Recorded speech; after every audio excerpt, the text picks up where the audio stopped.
Наркополицейские коми собрали урожай мака в Сыктывкарском микрорайоне Орбита. Запрещенный культивированию цветок рос прямо перед центральным входом в городской мини-рынок. В рамках оперативно-профилактической акции сотрудники ФСКН вырвали растения и провели с работниками торгового комплекса разъяснительную беседу. Евгений Ракин продолжит. Это, пожалуй, первый случай в практике наркополицейских коми. Цветок, который чаще всего встречается в частных палисадниках, органично прописался прямо в городе. Но дирекция рынка отцовства такого детища не признает. За цветами ухаживал я, высаживал каждый год.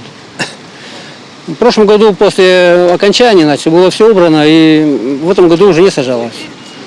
Вот. По произрастанию цветов в прошлом году мака не было, ничего не было. Все, о чем мне больше сказать нечего.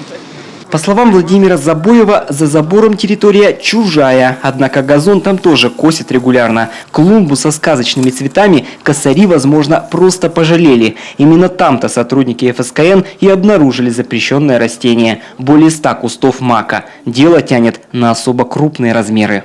Сегодня произошел факт изъятия растения, предположительно, которое содержит наркотические средства. Это мак.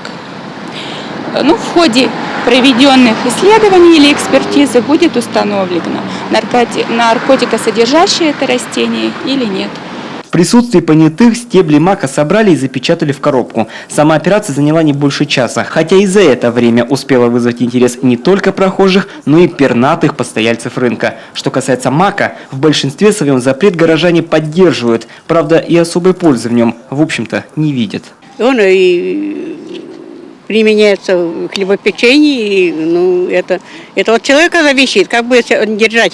Это вредят для здоровья, нельзя, надо именно вот это все запрещать. Нельзя ни в коем случае. Молодежь не надо портить нашу. Я так думаю, что запрет мало что принесет, какой пользы. Мало, я думаю, что.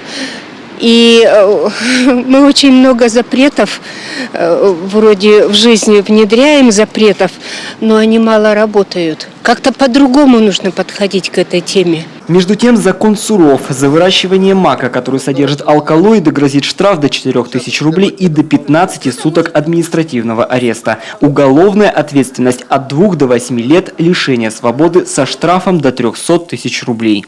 Оперативно-профилактическая акция продолжится до октября. Евгений Ракин, Алексей Паршуков, телеканал Юрган, Сыктывкар.